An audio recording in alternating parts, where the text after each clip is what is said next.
Hello, Nunix here, playing in Minecraft Alpha 1.1.2, and I want to show you this mob trap that I have made that is quite efficient, I must say. And so I call it the Chunk Tower Mob Trap, something to that extent, because it is a tall tower that you'll see later, and it is all in one chunk, and it is a mob trap, as you can see. And the design for this mob trap is based off an exploit that was discovered by Minecraft forums user Frostbite124. And I'll leave a link in the description to his post from 2010 about it. But it was a glitch that was specific to this version and I think also Minecraft Alpha 1.0. But starting with Minecraft Alpha 1.2, it no longer worked as far as I'm aware. When I update the version to this world, I'll see what the change in output is. But for this version, this exploit works. And this specific design is inspired by a YouTuber named Bucyrus, I believe. He also made in 2010 a mob tower based on this exploit. He saw the post by the Minecraft forum user and made a mob tower that is pretty similar to mine and made a mob trap. And so I kind of took inspiration from his. And so as you can see here, it is pretty fast, I must say. And so I have here the results from a 30-minute test that I did. And I don't think the output has changed since, but I was getting basically 5,000 items per hour, and so that comes out to be around 79 stacks per hour, 79 stacks of items. And so this includes gunpowder, string, arrows, and feathers. Bones were not in the game yet, they were only added in beta 1.2, I believe. But yeah, I'm going to now show you the rest of the design and hopefully you take something from it. And so now we are here on the surface of my Minecraft world.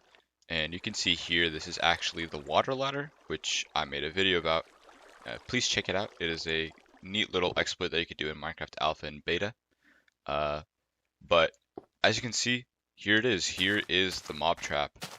And so this goes all the way from bedrock, which is going to be down there, all the way to sky limit, which is not Y256, it's Y128. It was definitely a lot of time, and also took a lot of cobblestone to build up this surface part, but I got most of it from digging out the bottom layers. And so let me go all the way to the top just to show you one of the layers. So we are now here at the top, and as you can see, I put half slabs on the top so that no mobs can spawn there. But let's go into one of the layers here, and so let me pick here this one right here, and I'll try to make it clear what's happening. But so we are here at one of the layers, and as you can see, this in total from here to that corner over there is a 16 by 16 area, and so it takes up one chunk. And it is actually very important.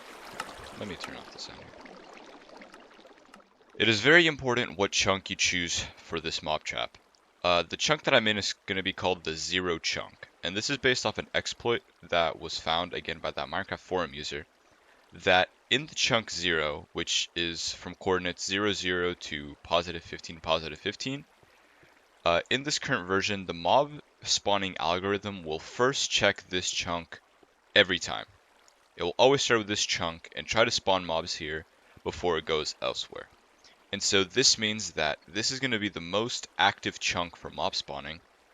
And so if you make a mob trap here, in theory, all the mobs are going to be all the mobs are going to try to spawn in this chunk before anywhere else. And so obviously if you set up a mob trap, you can maximize those spawns. And I think seeing the items per hour output, it seems like this exploit is definitely working. And so each layer here takes up a total of 4 blocks, I believe. So, you know, we have the floor there, and then we have this water layer here, and then 2 blocks, and then it repeats. In this water here, I kind of had to come up with a somewhat ingenious way to place the water so that it flows exactly the way that I want it to.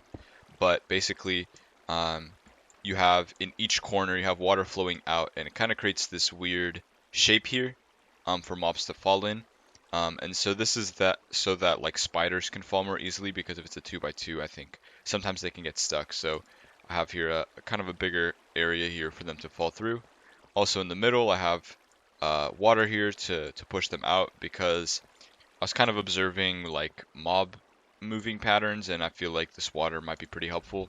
I can always try to go back and remove it and see if that helps the mob spawning at all, but for now I have it. And as you can see, this goes all the way to the bottom. You can even start seeing the fog forming, and you can see some mobs fall. But yeah, this thing is gargantuan, I have to say.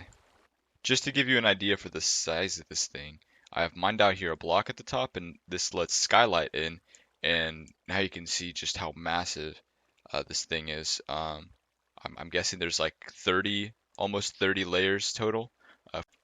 And now we are back at the bottom, and let me show you the killing floor. It's very important, obviously.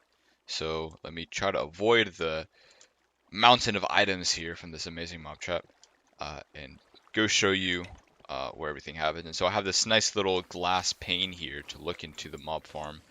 This is where all the mobs fall. And oh, seems like there's a slime here. Sometimes they spawn. I'm not sure. They don't have any use. Slime balls don't have any use in this version yet, but they kind of spawn. I think in the next version it's removed.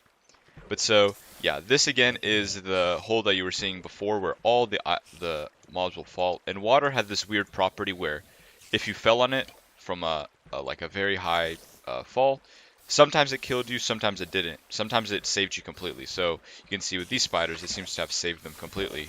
But as you'll see, these items that you're seeing here are from mobs that die from the fall. And so either way, it's fine. All the items will get pushed either way into here. And so as you can see, there's 4 holes in the mob trap, and they all lead into these lava blades here. See? And then there's a water channel in the middle that pushes all the items into like that hole right there. If you can see that crafting table, they all go into there. And so then finally they fall through there, and they go into this long channel all the way over here. And this is just so that this is like at least 24 blocks, so that mobs are still spawning even while I'm standing here. I also made sure to light up all the caves around, and so the way to kind of see if that was effective or not is you press F3, and there's no coordinate system yet, but you can see that E in the top left, and the number on the left next to the E is going to be how many entities I'm looking at, sort of like in my perspective, in my field of view here. And so as you can see, there's 30, 40 or so mobs right there, which is going to be the chunk tower. And then if I look around, there's pretty much no mobs. I'd say the few number of mobs are probably going to be the animals on the surface. And then obviously here are all the items.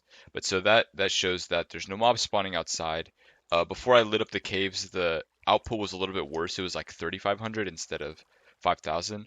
So it definitely seems to make a difference. So yeah, I think that's everything that I wanted to talk about. I'll just show you now some of my mob drops so far. And this is from, well, I don't know how many hours, but I guess you can extrapolate from this to figure out how many hours it's taken to get all these items. Just one last note is that if you're trying to rebuild this, again, definitely check out the links I'm going to put in the description to the YouTube video of a very similar mob trap, and also the Minecraft forum post about the mob chunk or the mob spawning algorithm. And if you were trying to make this in the 0 chunk, like I just mentioned, there's no coordinate system yet. So I had to use NBT Explorer or some type of NBT editor to look at the level.dat file for this world and figure out what my coordinates are, and then kind of painstakingly work my way to the 0, 0 coordinate, and then figure out what that chunk size is going to be and everything. And just put faith in that NBT editor to make sure that it's got my coordinates right. But it seems to have worked for sure. If not, then I just wasted a bunch of time building this in the wrong chunk. But I think it's good. But yeah, thank you so much for watching, and I hope you get inspired by this mob trap to build something similar. All right, bye.